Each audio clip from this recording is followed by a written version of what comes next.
I am Arthur, I am 34 years old, and for the last 5 excruciating years of my life, I single-handedly funded my parents' entire existence. I bought the roof over their heads when they were facing total financial ruin. I paid their property taxes, their utility bills, and their expensive medical insurance premiums. I even leased the pristine, pearl-white Porsche 911 sitting right now in their perfectly manicured driveway.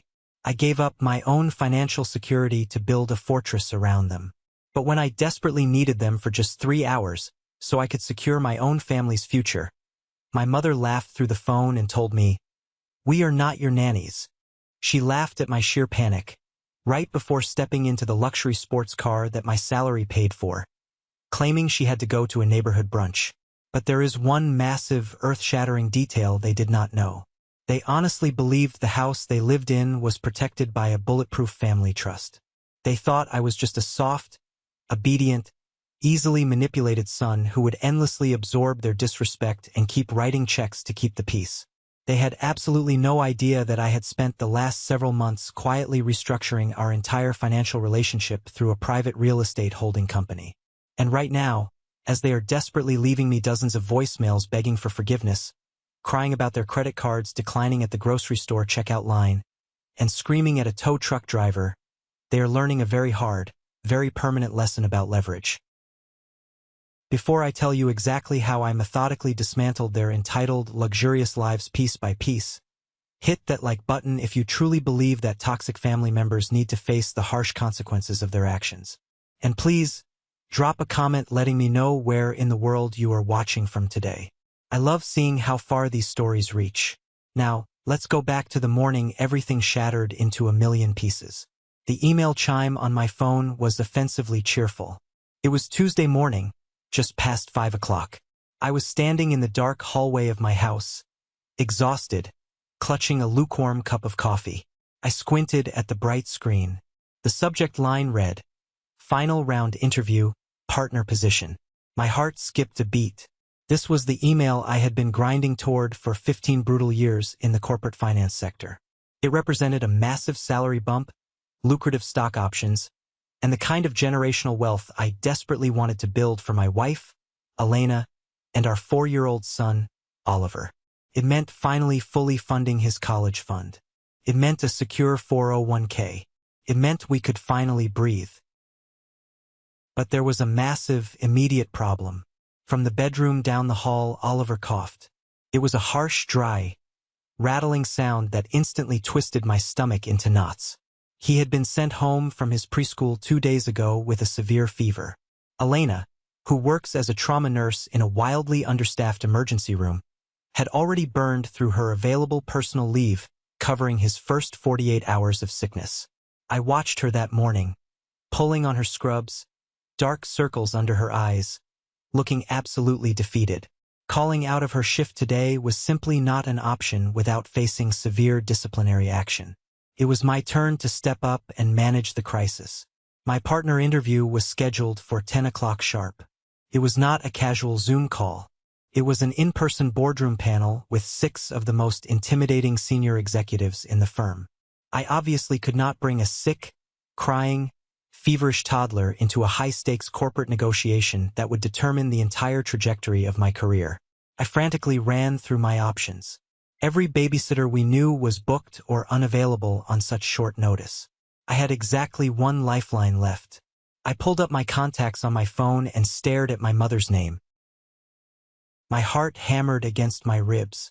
There was always a familiar, acidic anxiety pooling in my gut whenever I had to ask my parents for absolutely anything. It was a preemptive brace for disappointment, a feeling I had carried since childhood. But I rationalized it to myself. I told myself this was different. I wasn't asking for money. I wasn't asking for a massive, life-altering sacrifice. I just needed 3 hours of basic supervision. 3 hours so my sick son could sleep on their comfortable couch while I drove downtown, secured a massive promotion, and drove right back. A promotion that, ironically, would indirectly ensure their continued financial safety. I tapped the screen. The phone rang twice. She picked up, and her tone was immediately sharp, laced with the automatic assumption that my call was an inconvenience. Arthur, what is it? It is quite early, and I am very busy this morning preparing for the day. I swallowed my pride, pushing down the familiar sting of her coldness. Hi, Mom. Nothing is wrong, but Oliver is quite sick. He has a fever and cannot go to preschool. Elena is already on her way to the hospital for her shift. Listen, I have the final partner interview at 10 o'clock today. I really need you and Dad to watch him for just 3 hours. Just until 1 o'clock. He is exhausted. He will probably just sleep on the sofa the entire time. The silence on the other end of the line was thick, heavy, and suffocating. I could hear the faint sound of a television news anchor in the background. I pictured her standing in the expensive custom kitchen I had paid to have remodeled, leaning against the imported quartz countertops I had picked out, wearing a look of profound theatrical inconvenience. Then, she let out a short, sharp scoff. It was not a sympathetic sigh of a grandmother worried about her sick grandson. It was a laugh of pure, unadulterated irritation. Arthur, you cannot be serious, she said, her voice dripping with condescension and absolute detachment. Your father has a very important golf tournament at the country club this morning, and I have a highly anticipated brunch with the neighborhood ladies. It is my turn to host the pre-brunch cocktails. We are taking the Porsche. We are not your nannies. You and Elena make a perfectly good salary. Figure it out. You will just have to reschedule your little meeting, or Elena can take the day off. That is what mothers are for. I froze. The words hung in the quiet of my hallway, toxic and heavy. We are not your nannies. Reschedule your little meeting. The sheer contempt in her voice was paralyzing. She had just reduced a 15-year career milestone, the pinnacle of my professional life, into an annoying scheduling conflict. She had implied that I, the son who had single-handedly rescued them from a humiliating public bankruptcy, was treating them like hired help simply by asking for one, isolated, desperate favor. Behind the initial shock, a cold, hard, terrifying anger began to crystallize in my chest. I gripped the phone until my knuckles turned white. I thought about the late-night panic attacks I suffered trying to balance their debts. I thought about the investments I had liquidated to wipe their massive financial slate clean. I thought about the luxury car she was about to drive to a brunch to impress a group of superficial women she secretly despised. You are right, Mom, I said. My voice was unervingly steady. I did not yell. I did not list my grievances. I did not beg her to reconsider. You are not my nannies. Have a great brunch. I hung up the phone before she could say another word. The migraine that had been forming behind my right eye suddenly vanished. The crippling anxiety in my stomach was entirely gone, replaced by a glacial, mechanical clarity that I usually reserved for hostile corporate takeovers. The illusion was dead. They were not my family. They were financial parasites who had just arrogantly insulted their sole benefactor. I walked into my home office, opened my laptop, and realized I needed to surgically fix a catastrophic mistake I made 5 years ago. To truly comprehend the absolute audacity of her refusal, and the chilling resolve that took over my body that morning, you have to understand the deeply unbalanced history of my family. My entire life has been a textbook study in toxic favoritism and financial exploitation. From the time I was a teenager, the roles in our household were rigidly defined. I was the responsible one. I was the reliable workhorse. I was Arthur the planner, Arthur the fixer, Arthur the one who would show up and clean the mess. My older brother, Julian, was the golden child. Julian is 36 years old and has never held a legitimate, steady job for more than 6 months in his entire adult life. Julian is a professional dreamer, a man who speaks in buzzwords and empty promises. He is the guy who always has $1 million app idea, a revolutionary lifestyle brand, or a crypto investment scheme, but always desperately needs a $10,000 seed investment from the family to get it off the ground. When we were younger, the disparity was glaring. I worked grueling night shifts at a local diner to pay for my own beat-up used car, a rusty sedan that smelled constantly of old French fries. I took out massive student loans to fund my college education, studying late into the night while working full-time. Julian, on the other hand, declared traditional college stifling to his creative genius. He racked up thousands in credit card debt traveling through Europe to find himself. When he returned, my parents co-signed a massive loan to buy him a brand new convertible to help him network with investors. Every time Julian failed, my parents blamed the economy, the market, or jealous business partners. When I succeeded, they called it luck and expected me to share the wealth. The real breaking point, the moment I essentially bought my own enslavement, happened exactly 5 years ago. I had just stepped into a demanding senior management role at my firm. Elena and I were newly married, living in a modest apartment, and we had finally saved up a substantial down payment for our first home. We were looking at properties, dreaming of a backyard for the children we wanted. Then the phone rang. It was my mother, absolutely hysterical, sobbing so hard she could barely breathe. Through the tears, she confessed a financial disaster of epic proportions. The adjustable-rate mortgage on their house, the house I grew up in, was about to reset to a staggering interest rate. But that wasn't all. They had secretly taken out a massive second mortgage, pulling out all their equity to fund Julian's latest disaster. A boutique imported clothing company that completely imploded, leaving a garage full of unsold, worthless inventory. They had zero savings. They had maxed out every credit card. A lawsuit from aggressive creditors was looming. They were weeks away from foreclosure. They were about to be thrown out onto the street. Instead of letting them face the natural consequences of their terrible decisions and their endless enabling of Julian, I played the hero. I spent 3 weeks digging through their disastrous finances, acting as their unpaid accountant. I did the math, and the reality was grim. I had a painful, heart-wrenching conversation with Elena. With her incredibly selfless blessing, I took our entire down payment. Money meant for our future, our security, and I executed a buyout. I did not just write a check to pay off their debt. I structured a solution.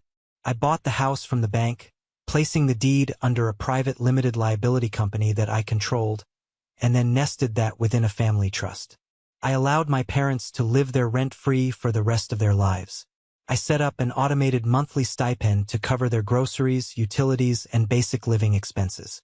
I essentially handed them a golden parachute, fully funded by my own sacrifice, while Elena and I went back to square one, continuing to rent for 3 more years. At the time, they wept and called me their savior. But gratitude has a very short shelf life in my family. Fast forward to 2 years ago, the incident with the Porsche. I was attending a rare Sunday dinner at their house. My mother cornered me in the kitchen, looking profoundly distressed. She told me that the HOA meetings and the country club gatherings were becoming utterly humiliating because she and my father were the only ones pulling up in a 10-year-old Honda sedan. "Arthur, it is deeply embarrassing," she whispered, looking over her shoulder as if the neighbors were judging her through the drywall.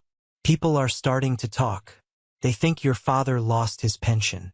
They think we are destitute. You make such a fantastic salary now, Arthur. You are a director. Could you just help us upgrade? Nothing crazy. Just something respectable so we don't look like paupers." I tried to explain the basic principles of depreciation. I told her their car was perfectly safe and reliable. She immediately deployed her weapon of choice: tears and guilt. She brought up how much they sacrificed to raise me, how she went into labor for 20 hours, how they deserved a little dignity in their twilight years. My father walked into the kitchen, looking stoic and defeated, playing the perfect, silent victim.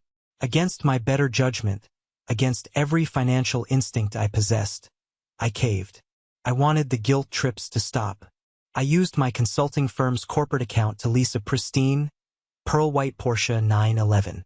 I rationalized it as a corporate perk, a business expense I could write off. When I handed them the keys, they acted like royalty. They paraded that car around the neighborhood, soaking in the envy of their friends, completely forgetting who was actually paying the monthly premium. Elena saw right through the charade. That night, she gave me a look of profound, quiet disappointment. "Arthur, you are not helping them," she said gently. "You are enabling a massive fantasy. You are a human ATM that prints out apologies for Julian's failures." She was entirely correct. Whenever Julian inevitably crashed and burned, my parents demanded I step in. Just 6 months ago, Julian faced eviction from a luxury downtown loft he had no business renting. My parents hosted a family intervention, bringing in Aunt Beatrice, the family matriarch who thrives on inserting herself into everyone's business. Beatrice sat across from me, sipping my wine, and hissed, "Arthur, I am appalled by your selfishness. Your brother is family. You have more money than you know what to do with, and you are letting your own flesh and blood suffer. You are tearing your parents' hearts apart. It is your duty to share your inheritance." I held my ground then. I refused to pay Julian's rent. But the atmosphere shifted permanently. I became the villain, the cold corporate son who forgot his roots. All of this bitter history slammed into my brain as I stood in my hallway on that Tuesday morning. I looked into Oliver's room. He was tossing and turning, his small face flushed with fever. My son needed me. My career needed me.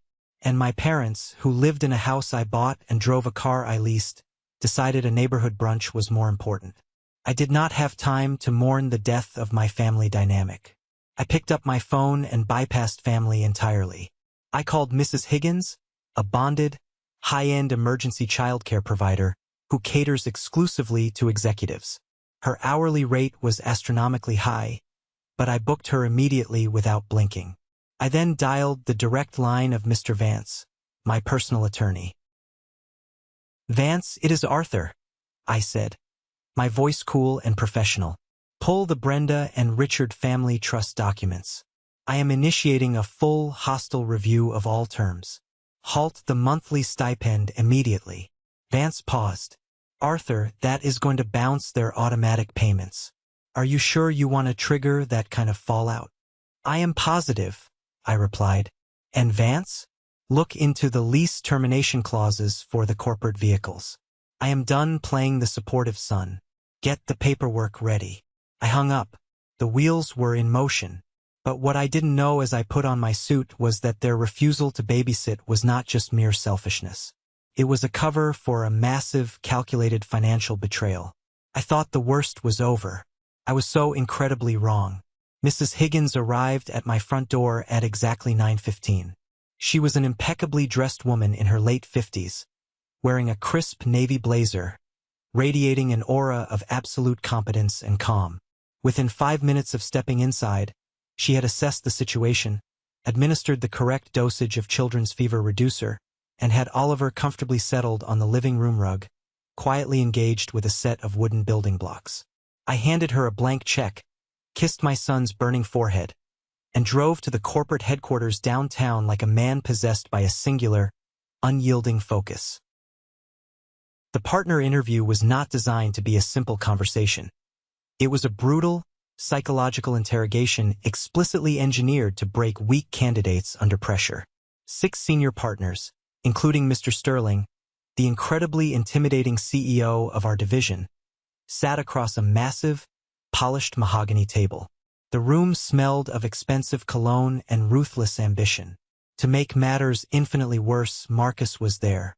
Marcus was my direct competitor for the partner promotion, a slick, silver-tongued opportunist who wore tailored Italian suits and had spent the last 2 years actively trying to poach my best clients and undermine my projects. Before the interview officially commenced, while we were still arranging our portfolios on the table, Marcus leaned across the mahogany wood with a fake, overly sympathetic smile plastered across his face. "Arthur, I heard through the grapevine that little Oliver is under the weather today," Marcus said, his voice dripping with false concern, loud enough for all the senior partners to hear. "It must be so incredibly difficult juggling a sick kid and a demanding career. We completely understand if your mind is elsewhere today. Family should always come first, right?" It was a highly calculated, venomous strike. He was deliberately trying to plant a toxic seed in the partners' minds. He wanted them to view me as distracted, unreliable, and hopelessly bound by domestic liabilities that would prevent me from dedicating my life to the firm. I looked Marcus dead in the eye. The glacial coldness I felt toward my mother seamlessly, perfectly transferred to him. I did not flinch. "Thank you for the concern, Marcus," I said, my voice projecting effortlessly and clearly across the silent room. But my family is fully secured with top-tier private executive care. I compartmentalize my responsibilities. When I am home, I am a dedicated father. When I am in this building, I execute high-level strategy. I do not let personal emotions or domestic logistics cloud billion-dollar negotiations. Now, Mr. Sterling, if we can turn to page 4 of the quarterly projections, I will show you exactly how I plan to increase our profit margins by 12% in the next fiscal year. I absolutely dominated that room. For 2 grueling hours, I systematically dismantled every complex financial hypothetical, every stress test scenario they threw at me. I used the burning rage simmering just beneath my skin as high-octane fuel. When I finally walked out of those heavy double doors at noon, Mr. Sterling stood up, gave me a firm, meaningful handshake, and a look of profound respect. I knew, without a shadow of a doubt, that I had decisively won the promotion. I drove home feeling a triumphant, electric high. The heavy weight of career anxiety was gone. Oliver was sleeping peacefully in his bed when I arrived. Mrs. Higgins gave me a detailed, professional report, handed me a receipt, and quietly left. I sat down at my kitchen island with a cup of strong black coffee, finally allowing the corporate adrenaline to fade from my bloodstream. That was when the quiet, persistent, nagging voice in the very back of my head started speaking. My mother's excuse from that morning deeply bothered me. A brunch with the neighborhood ladies? On a Tuesday morning, the HOA wives were notoriously rigid. They usually held their social gatherings on Thursdays. And my father's golf tournament? He had been complaining bitterly about a swollen, arthritic knee all week. He could barely walk up the stairs to his bedroom, let alone walk 18 holes on a sprawling golf course. The logistics made absolutely no sense. Something was fundamentally wrong. Years ago, when I first set up their financial safety net and took over their debts, I insisted they keep one joint credit card for absolute life-or-death emergencies, medical bills, urgent home repairs, a blown furnace, things of that critical nature. I linked it directly to my primary checking account, and I paid the balance automatically and unquestioningly every single month. I had not scrutinized the line item statements in years. I simply trusted that they understood the definition of an emergency. I opened my laptop, typed in the web address for the banking portal, and completed the 2-factor authentication. I navigated to the emergency credit card account and pulled up the detailed transaction history for the last 6 months. What I saw on that screen made the blood drain entirely from my face. My breath caught in my throat. The statement was a digital graveyard of audacious lies. There were no copays for doctors. There were no emergency plumbing repair invoices. There were no pharmacy charges. Instead, I saw a charge for $800 at a luxury golf pro shop. I saw a $1,200 charge at a high-end boutique furniture store. I saw hundreds of dollars spent at artisanal wine shops. But that wasn't the worst part. My eyes locked onto a recurring monthly electronic transfer. Every single month, precisely on the first of the month, exactly $1,500 was transferred to a third-party account. The memo line on the digital transfer read, clear as day, Julian, rent assistance. My vision physically blurred. I gripped the edges of the kitchen island to steady myself. I was not just funding my parents' lavish, consequence-free retirement. I was literally directly paying my 36-year-old brother's rent. My parents were systematically siphoning money from the emergency fund I provided, taking the money I earned through 60-hour work weeks to subsidize the golden child's extravagant lifestyle. They were lying straight to my face, playing the impoverished, vulnerable victims, all while funneling my hard-earned salary directly to Julian. My hands shook violently as I scrolled further down the page to the very top. I checked the pending transactions from that exact morning. The morning my son was sick. The morning my mother claimed she was going to a neighborhood brunch. Pending, $450, Le Petit Chateau. Le Petit Chateau is the most expensive, exclusive, pretentious French restaurant in the downtown financial district. It is nowhere near their suburban neighborhood. It certainly does not serve neighborhood ladies' brunches. I immediately opened a new browser tab, logged into Instagram, and searched Julian's public profile. There it was. A glossy, highly filtered photo posted just 2 hours ago. It was a picture of Julian, wearing a designer suit I knew he couldn't afford, sitting at a pristine white-clothed table at Le Petit Chateau, holding up a crystal glass of expensive champagne. Sitting right next to him, grinning from ear to ear, looking completely healthy and vibrant, were my mother and father. The caption below the photo read, "Celebrating the official launch of my new consulting firm. Massive thanks to my amazing parents for the generous seed money and the incredible endless support. I couldn't do it without you. #blessed, #entrepreneur life, #family first." They didn't go to a book club. They didn't go golfing. They outright refused to watch their sick, feverish, helpless grandson so they could drive the luxury Porsche I leased to a luxury restaurant to celebrate Julian's imaginary business, using the thousands of dollars they stole from my bank account. The rage that washed over me in that quiet kitchen was not hot, loud, or explosive. It was absolute, terrifying absolute zero. It was the kind of cold, calculated rage that burns bridges and salts the earth so nothing can ever grow there again. The betrayal was so complete, so multi-layered, so deeply sociopathic, that it entirely eradicated any lingering, pathetic guilt I had about what I was about to do. They were not my parents. They were professional con artists. And Julian was not a struggling brother trying to find his way. He was a malicious parasite. They had taken my love, my deep sense of familial duty, and my money, and weaponized it all against my own family. I did not scream. I did not cry. I meticulously downloaded every single bank statement, saving them as secure PDFs. I took high-resolution screenshots of Julian's social media posts, capturing the timestamps and location tags. I compiled it all into a massive, undeniable digital dossier. I opened my email client and drafted a new message addressed to my lawyer, Vance. Subject: Material breach of trust. Evidence attached. Execute all hostile measures immediately. I hit send. The trap was set. There was no going back. I had just officially declared war on my own blood. But a war requires flawless strategy, and I was about to build a legal and financial trap so devastating, so perfectly inescapable, they wouldn't realize they were caught until the steel jaws snapped completely shut. The rest of that week was an absolute masterclass in psychological compartmentalization and strategic silence. To the outside world, to my colleagues and neighbors, I was Arthur, the newly minted, highly successful partner at a top-tier financial firm, a dedicated husband, and a loving father who had it all together. But behind closed doors, late at night when the house was completely silent, I was a ruthless architect drafting the precise blueprints for a total demolition. On Wednesday afternoon, I left the office early and drove directly to Vance's law firm.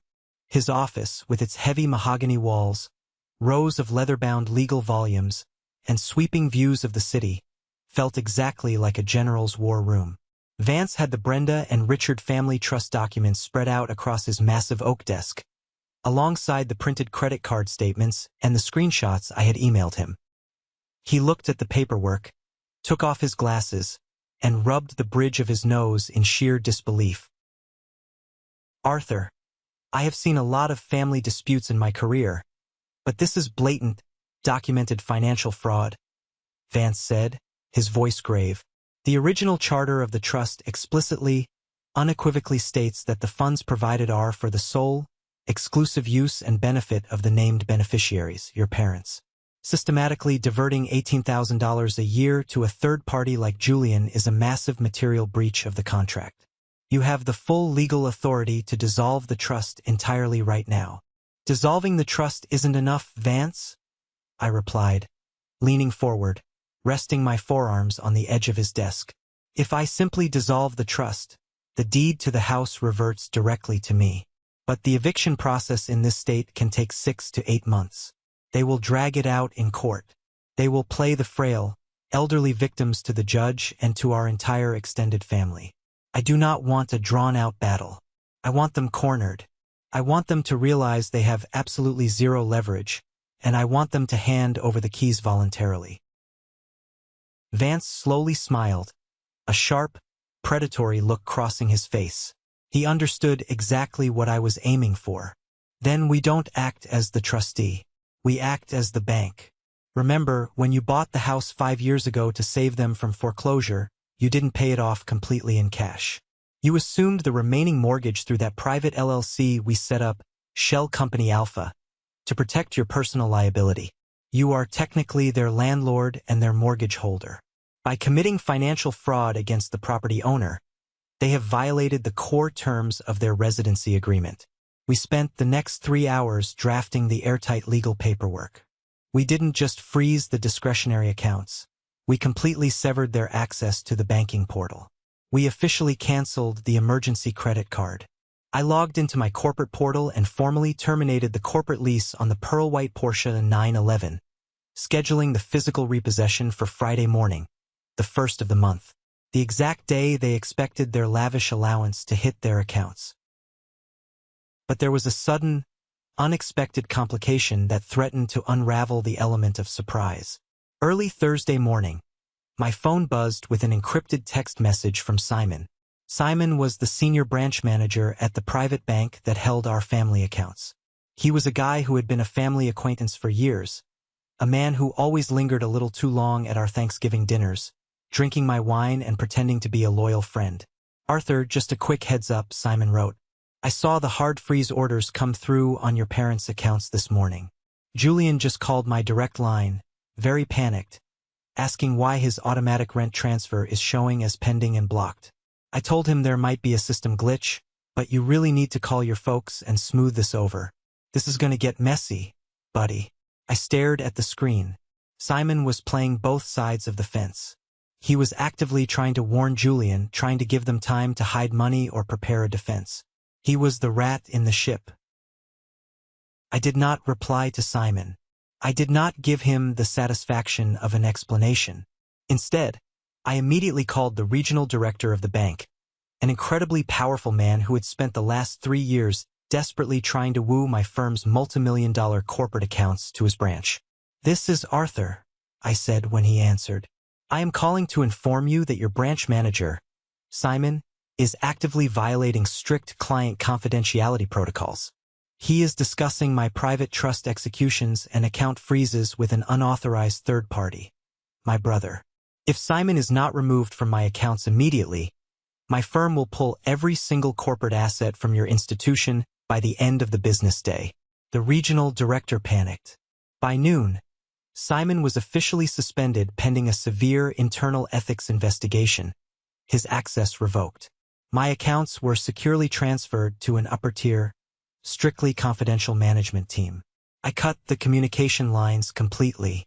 No one was going to warn my parents. The element of surprise was fully protected. Thursday night, the eve of D-Day, the atmosphere in my house was incredibly quiet. The storm had passed inside our walls. Oliver's fever had finally broken, his temperature returning to normal, and he was sleeping soundly in his bed, clutching his favorite stuffed animal. Elena and I sat outside on our back patio, the cool night air a stark contrast to the heat of the past few days. We each held a glass of red wine. I had shown her everything: the credit card statements, the restaurant photos, the thousands of dollars stolen to pay for Julian's apartment while we struggled and sacrificed. She didn't yell. She didn't act dramatically shocked. She just reached across the small patio table and took my hand.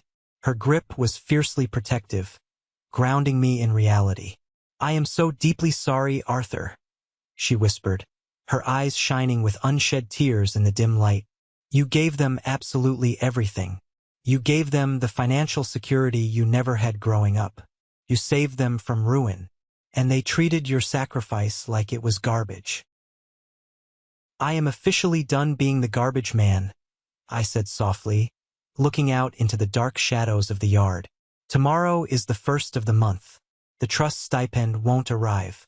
The emergency credit card will decline at the register. And that damn car will be gone. I am taking it all back." Elena squeezed my hand tighter. "Are you truly ready for the fallout tomorrow? They are going to scream, Arthur. They are going to bring Julian. They will try to manipulate you, cry, and use every trick they have ever used. I reached into the leather briefcase sitting on the patio chair next to me. I slowly pulled out a thick, heavy folder bound in black leather. On the cover, printed in crisp, imposing gold letters, were the words, Shell Company Alpha, Complete Asset Transfer and Foreclosure Protocols. They can scream all they want, I said, my voice barely above a whisper, yet echoing with an immovable, terrifying finality. They forgot one crucial, undeniable rule of business, Elena. Never, ever insult the man who holds the mortgage. I took a slow sip of my wine, letting the quiet of the night settle over me. The storm was coming tomorrow morning. It was going to be ugly, loud, and destructive. But for the very first time in my entire life, I wasn't running away from the storm. I wasn't trying to board up the windows to protect them. I was the one bringing the lightning. Wait until you hear exactly what happened when the tow truck arrived right in the middle of my mother's extravagant neighborhood party. Friday morning arrived with a brilliant, cloudless sky. It was the first of the month. To anyone else, it was just the end of the work week, a day to grab a coffee and look forward to the weekend. But to my parents, the first of the month was a sacred holiday. It was the day the heavy, reliable machinery of the family trust deposited their generous living stipend into their checking account. It was the day my mother usually scheduled her most expensive grocery deliveries, and the day my father paid his country club dues. I woke up early, kissed Elena while she was still half asleep, and drove to the corporate office. I was no longer a senior analyst.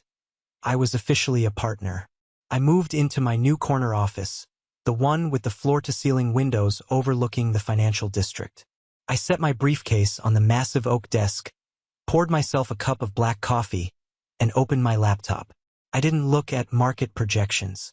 I didn't look at real estate portfolios. I simply opened my private banking dashboard, pulled out my phone, placed it face up on the desk, and waited. The silence was the most intoxicating sound I had ever heard. I knew the exact schedule of their Friday routine. At precisely 8:30 in the morning, my mother would go to the high-end artisanal grocery store across town to buy the imported cheeses, the organic Prosecco, and the expensive charcuterie meats for her highly anticipated neighborhood HOA brunch. At exactly 8:42, my phone screen lit up. It was a text message from my mother. Arthur, something is wrong with the bank.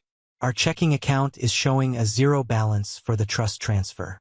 Call Simon and fix this immediately. I am at the checkout line. I took a slow sip of my coffee. I didn't reply. I let her sit in the uncomfortable, mounting tension of a crowded checkout aisle. 3 minutes later, my phone rang. I let it go straight to voicemail. Another text message appeared, this one riddled with frantic typos. Arthur, answer your phone. I just tried to use the emergency credit card and it was declined. The cashier is looking at me. This is completely humiliating. Fix the account right now. I set my coffee mug down. I typed out a perfectly measured, entirely emotionless reply. Mom, there is absolutely nothing wrong with the bank system. The monthly stipend has been placed under administrative review due to suspicious activity. The emergency credit card has been permanently canceled. Since you and Dad are on a fixed income, you will simply have to manage your budget better. Put the cheese back. I hit send. I could vividly imagine the color draining from her face. I could see her standing there in her expensive tennis outfit, holding up a line of wealthy suburban housewives, forced to hand back hundreds of dollars worth of luxury groceries because her invisible safety net had suddenly evaporated. The barrage of phone calls started immediately. She called 4 times in a row. My father called twice. I muted my phone and turned my attention to a client file regarding a massive corporate inheritance dispute. It was ironic, really.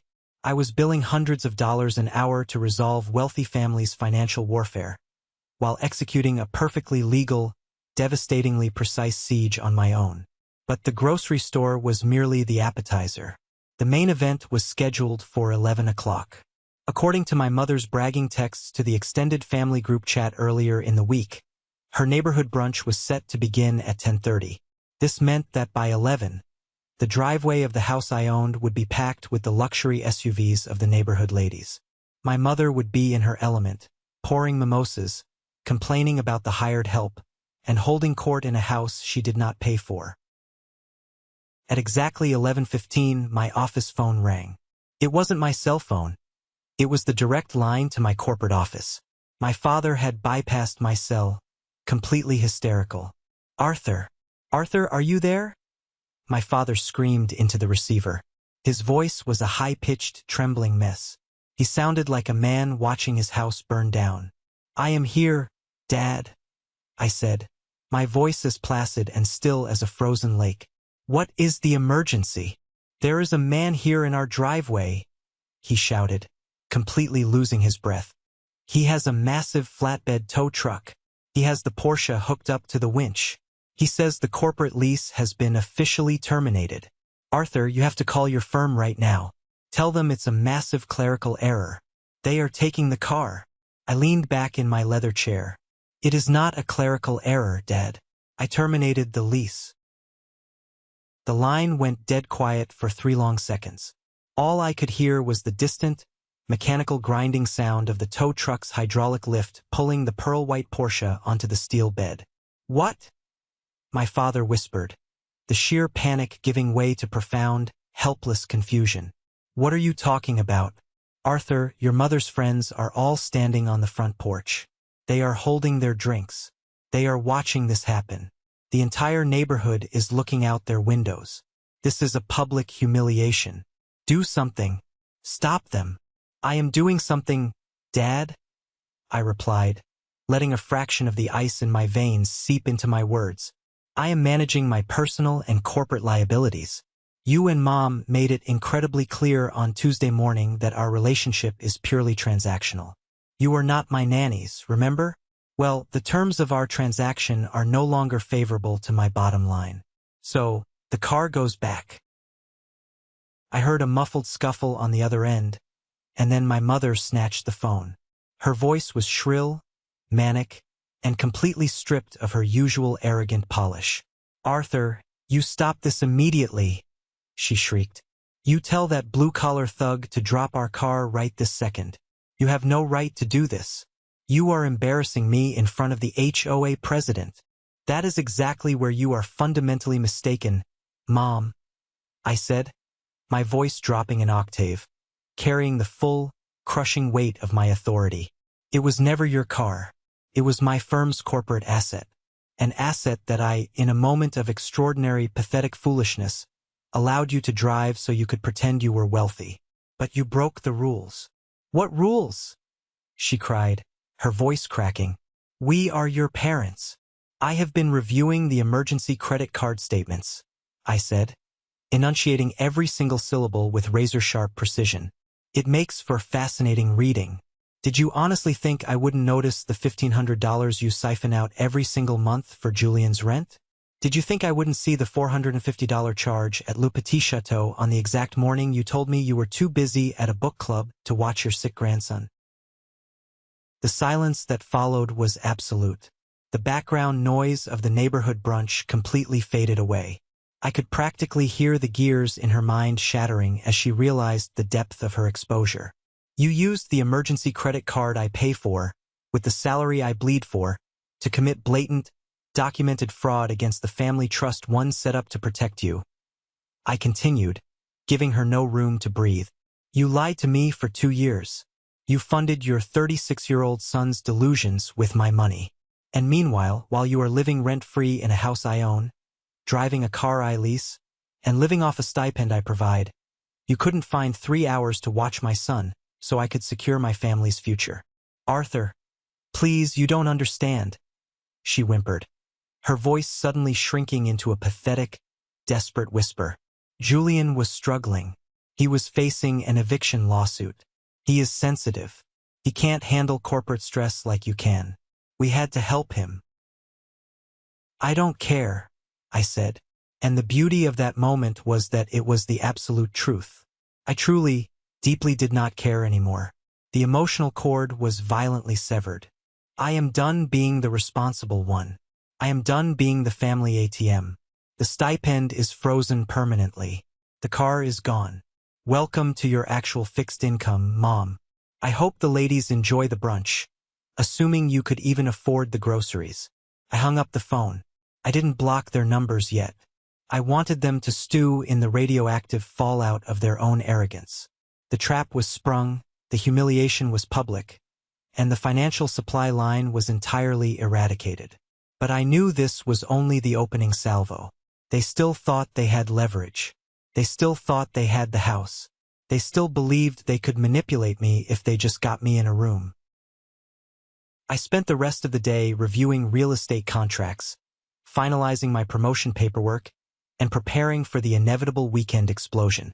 The text messages from my parents shifted from demanding to pleading, to thinly veiled threats about hiring a lawyer to sue me for their rightful inheritance. I forwarded every single threat directly to Vance to add to the legal file. They were walking blindfolded into a minefield, completely unaware that I held the detonator.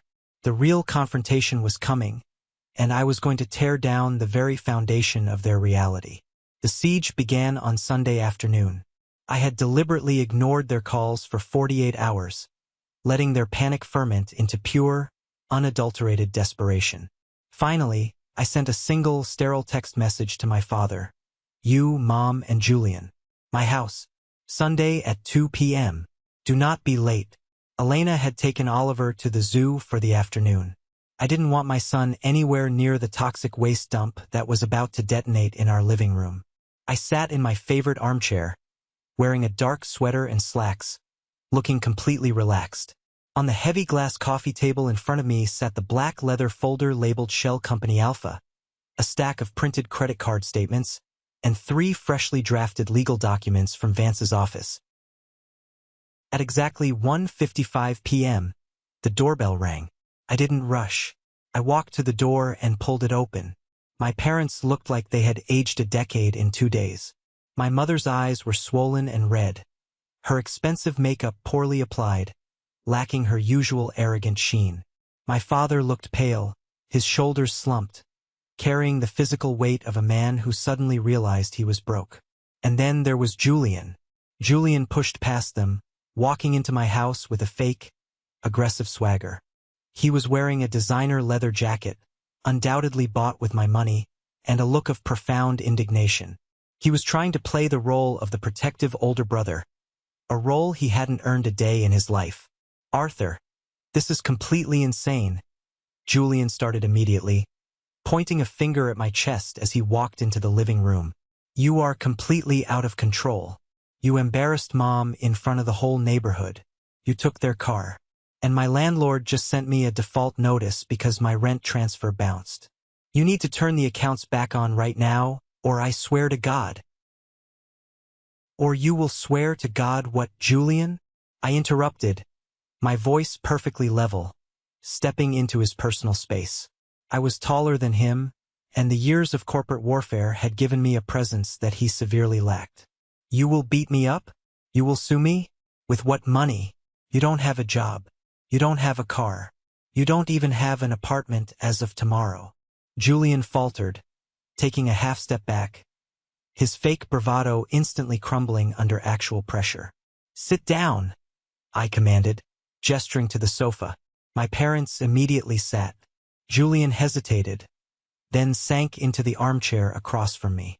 They looked like defendants facing a judge. Arthur, honey, please, my mother started, clasping her hands tightly in her lap.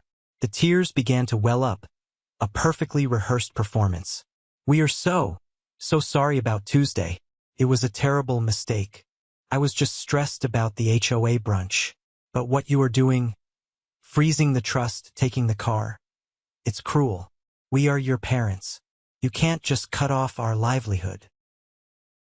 This meeting is not about my feelings, and it certainly isn't about yours, I said, leaning forward and resting my hands on the glass table. This is a strictly administrative meeting to discuss the dissolution of a fraudulent arrangement. I tapped the stack of credit card statements. $36,000.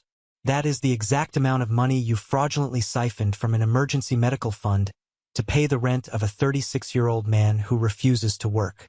You violated the core charter of the family trust. You committed grand larceny. In the corporate world, this results in a federal lawsuit and prison time. My father went absolutely white. Arthur, no, it wasn't stealing. We are the beneficiaries.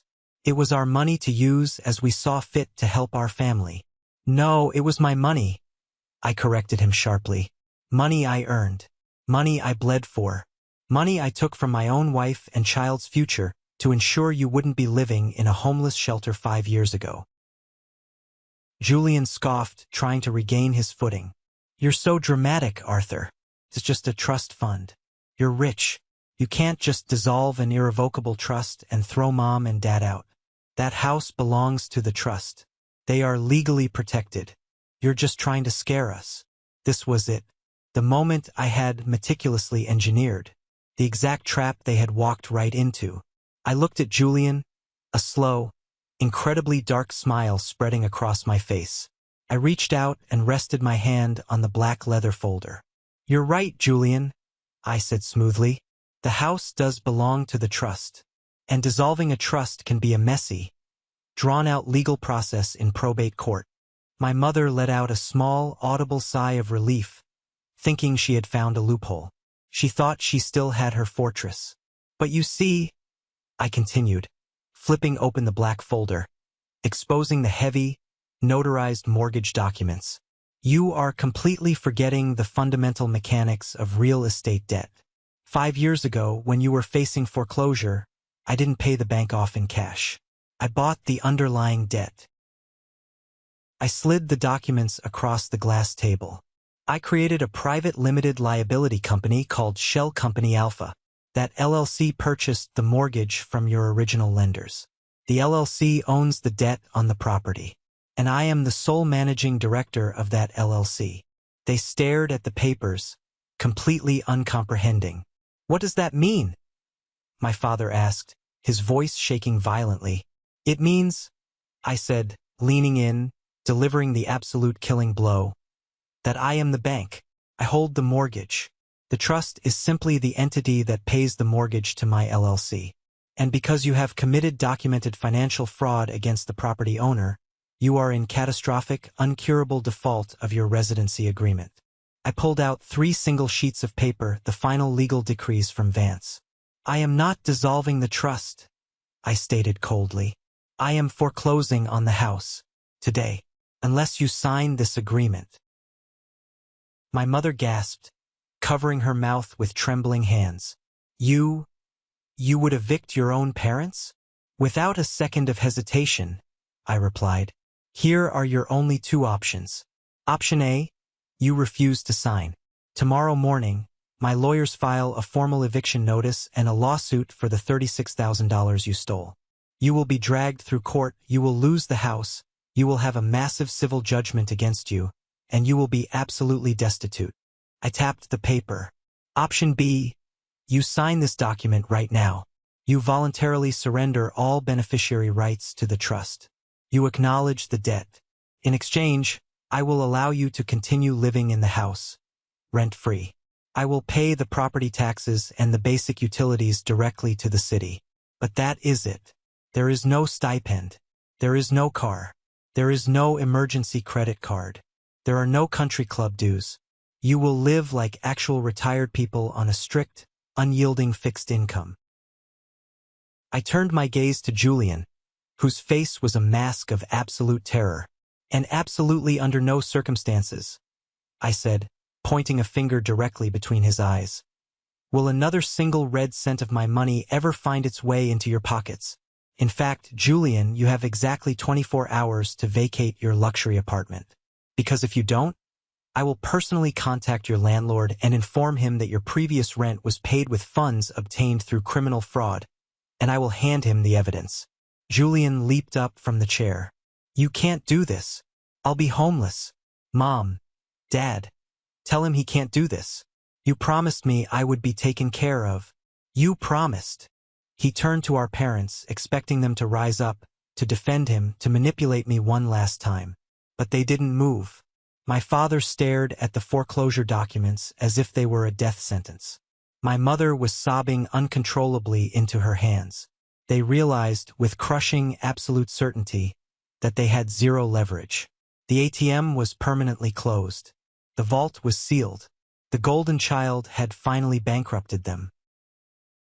My father reached out with a trembling hand, picked up the pen I had placed on the table, and signed the surrender document. He didn't even read the fine print. He was entirely broken. Let's pause for a moment. Thank you for staying with me this far, you're truly amazing.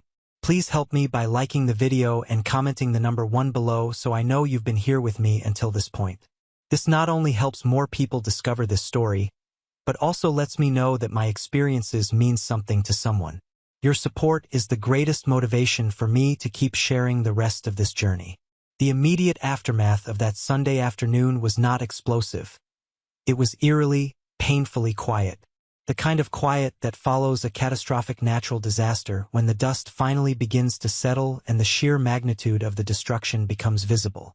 My parents signed the documents, walked out of my front door, and climbed into an Uber I had ordered for them. They didn't say goodbye. They didn't look back. They simply vanished into the reality of the bleak, restricted life they had built for themselves. Julian, true to his utterly predictable nature, imploded in spectacular fashion. He didn't vacate his apartment voluntarily. He tried to squat, barricading himself in the luxury loft, flooding social media with unhinged, rambling videos about how his narcissistic, corporate brother had illegally stolen his inheritance and left him to die. He thought public pressure would force my hand. It did the exact opposite. His former investors, the people he had scammed out of thousands of dollars for his failed startups, saw the videos. They realized his wealthy safety net was gone. Within a week, the landlord formally evicted him with a police escort, and 2 separate civil lawsuits were filed against him for unpaid debts. Julian ended up crashing on a stained mattress in the unfinished basement of a guy he barely knew from high school. The last I heard through the family grapevine, the so-called lifestyle entrepreneur was working the overnight shift washing dishes at a 24-hour diner just to afford basic groceries. No one in the family stepped in to save him. The reality check had finally bounced. As for my parents, their social lives completely evaporated overnight. Without the pearl-white Porsche, without the country club membership, and without the endless stream of discretionary cash to buy expensive wines and host lavish HOA parties, they became instant pariahs in their own neighborhood. They were grounded. They were forced to take the public bus to the discount supermarket. They lived entirely within the precise, unyielding boundaries I had set. They were my tenants, and I was an incredibly strict landlord. But the fallout wasn't just limited to my immediate family. The shockwaves hit the extended family, exposing the hidden rot that had been festering for years. 2 weeks after the confrontation, I received a phone call from Uncle Henry. Henry was my father's younger brother, a man who always played the role of the jovial, harmless peacemaker at Thanksgiving dinners. He called my office line, his voice dripping with forced, casual familiarity. "Arthur, my boy, it's Uncle Henry. Listen, I heard about the ugly business with your parents and Julian. It's a damn tragedy, it really is. Families shouldn't fight over money. But listen, since you're restructuring your portfolios, I'm in a bit of a tight spot with a bad real estate investment. I was hoping my successful nephew could float me a small, short-term loan. Keep it in the family, right?" I almost laughed at the sheer, unadulterated audacity. "Henry, I am not a bank. I don't give out family loans." "Come on, Arthur," Henry pushed, his tone shifting from jovial to slightly desperate. "I know for a fact you have the liquidity. Your mother told me years ago how much you put into that trust. Frankly, I think you overreacted. I knew they were slipping Julian some rent money a year ago, and I told them it was risky, but he's your brother. You can't just leave us all hanging." I stopped dead. The pen I was holding snapped in my fingers. "You knew?" I asked, my voice dropping to a dangerous whisper. "You knew they were defrauding the trust and stealing my money, and you didn't say a single word to me?" Henry stammered, realizing he had just stepped onto a landmine. "Well, Arthur, it wasn't my place to interfere in your parents' finances. I didn't want to cause a divorce or a massive custody battle over Julian's soul. I was just trying to keep the peace." "You weren't keeping the peace, Henry. You were acting as an accomplice by omission because you thought if they had access to my vault, Eventually you could get your hands in it too, I said coldly. Do not ever call this number again. Lose my contact information. If you reach out to my wife or my son, I will have my lawyers draft a harassment suit so fast your head will spin. I hung up and immediately blocked his number. The purge was incredibly painful, but it was absolutely necessary. I was surgically removing the malignant tumors from my life. But the final, most sickening twist of the knife came a month later, from a completely unexpected source. I was grabbing a coffee downtown between client meetings when someone called my name. I turned around and saw Chloe. Chloe was Julian's most recent ex-girlfriend. A smart, hard-working woman who had finally dumped him when she realized he was a financial black hole. She looked exhausted but relieved. We sat down at a small corner table. She knew everything that had happened. Julian's public meltdown had made sure of that. But she didn't look at me with judgment. She looked at me with profound pity. Arthur, I need to tell you something, Chloe said, wrapping her hands around her coffee cup. Julian is a mess, yes. But you need to know the truth about your mother. Julian didn't always beg for that rent money. Sometimes, she forced it on him. I frowned, confused. What do you mean? She complained constantly about being broke. Chloe shook her head sadly. It wasn't about the money, Arthur. It was about power. One night, Julian and I were at your parents' house. You had just closed a massive corporate deal and it was in the local business journal. Your mother had a few glasses of wine. She started crying, but she wasn't happy for you. She was angry. Chloe leaned in closer. She told Julian that you thought you were better than them. She said that because you didn't need them anymore, because you were independent and wealthy, you were abandoning your family. She literally said, Arthur thinks he can buy us off and forget us. We need to remind him who he owes his life to. She funded Julian not just because he was the favorite, Arthur. She funded Julian because taking your money and wasting it was her way of punishing you for outgrowing her. It was a power play. That's why she refused to watch your son. She wanted to prove that your corporate success meant nothing if she decided not to help you. I sat perfectly still. The ambient noise of the coffee shop faded into a dull roar. The final puzzle piece snapped violently into place. It wasn't just entitlement. It was deep, toxic, malicious resentment. She resented my success because it highlighted her own failures. I thanked Chloe, paid for her coffee, and walked out into the bright city sunlight. I thought I would feel angry. I thought I would feel devastated. But as I walked down the busy street, taking deep breaths of the crisp air, I realized I felt something entirely different. I felt absolutely, completely free. The guilt was gone. The obligation was dead. They had handed me the scissors, and I had finally cut the strings. 6 months passed. The transition from the chaos of my family's financial warfare to the quiet, structured peace of my new reality was profound. My new role as a partner at the firm was incredibly demanding, requiring 60-hour weeks and intense travel, but it was deeply fulfilling. Without the constant, draining background noise of my parents' manufactured emergencies and Julian's endless crises, my career skyrocketed. I was no longer distracted. I was completely focused. Elena and I used the massive increase in my salary to buy our true dream home, a beautiful, sprawling property in a quiet, heavily wooded suburb with a massive backyard. We fully funded Oliver's $529 college savings account. We maxed out our 401k contributions. We were building an impenetrable fortress of generational wealth, but this time, the walls were built to protect us, not to harbor parasites. My parents, meanwhile, fell into a permanent, silent exile. The HOA ladies forgot they existed. The country club revoked their membership for non-payment.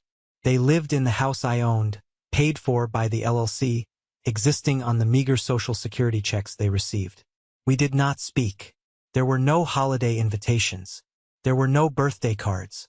The silence was an ironclad boundary that I rigorously enforced. Then, exactly 6 months to the day after the confrontation in my living room, I walked out to my mailbox and found a thick, cream-colored envelope. The handwriting was shaky, unmistakably my father's.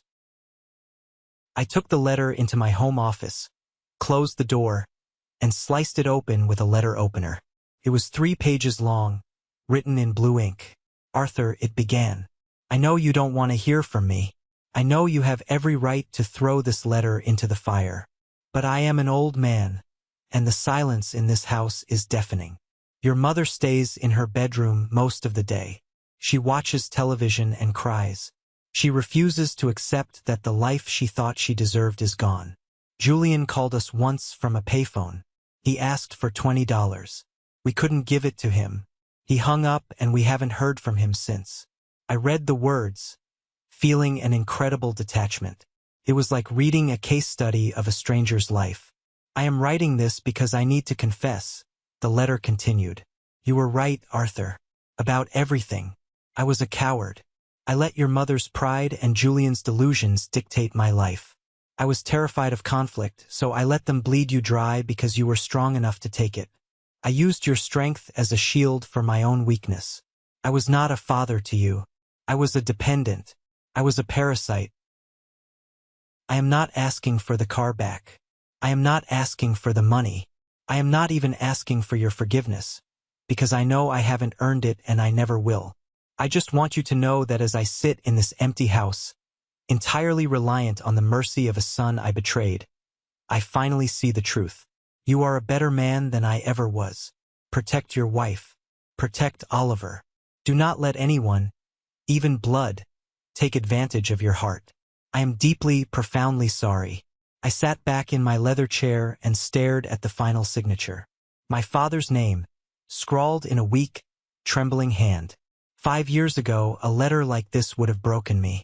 I would have rushed over there, checkbook in hand, eager to fix his pain, desperate to buy the fatherly love I always craved. I would have mistaken his regret for genuine transformation. But I wasn't that man anymore. The corporate battles, the legal restructuring, the betrayal, it had forged me into something infinitely stronger. I recognized the letter for what it truly was. It was honest, yes, but it was also a ghost reaching out from a grave I had already buried. Responding to it, engaging with the pain, would only reopen the door.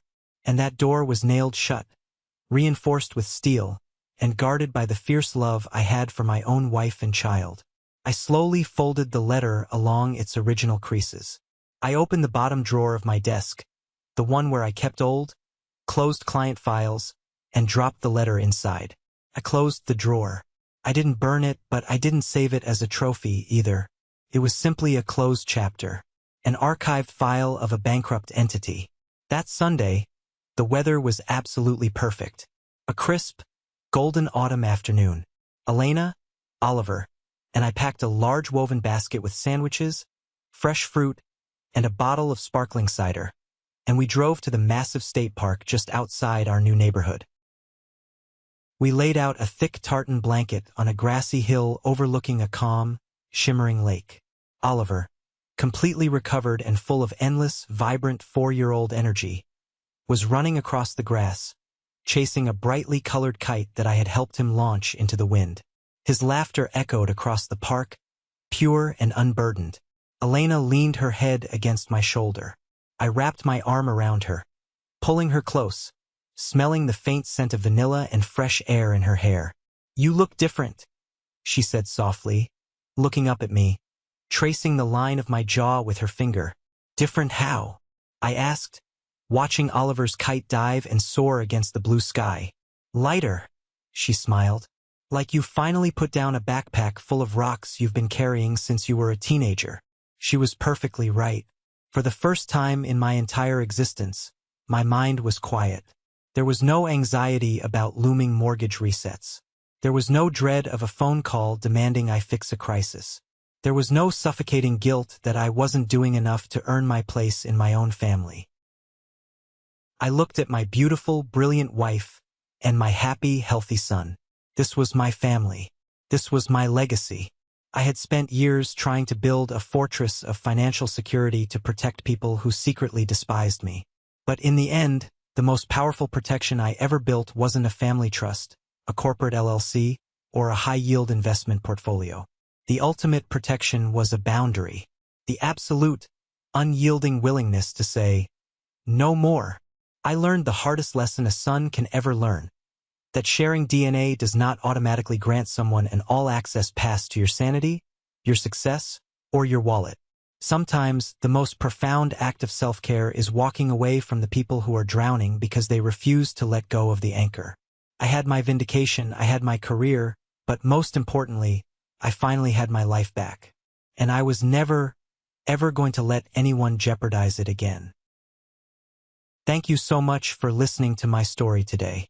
Navigating toxic family dynamics, especially when money and deep-seated entitlement are involved, is one of the most isolating and painful experiences a person can go through. We are conditioned by society to believe that family is everything, but the reality is that you are not obligated to set yourself on fire just to keep someone else warm.